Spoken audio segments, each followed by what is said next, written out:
joining in. All set now, ready to race. Race number 5.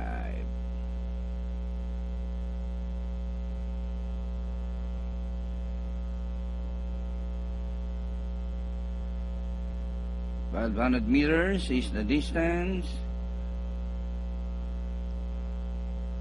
Any time now.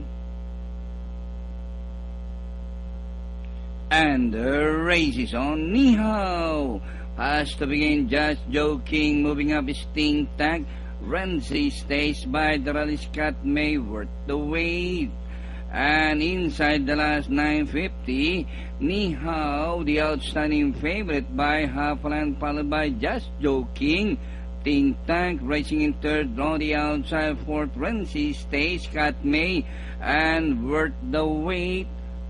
And rounding the far turn, Just Joking takes the lead. Ni Hao is running by the rail. Ting Tang closing in third. Renzi stays. Katme is running the Nori inside. And with the last 600 meters more to run, Ni Hao regains the lead from Just Joking. Ting Tang, Katme, Renzi stays as they race the final corner.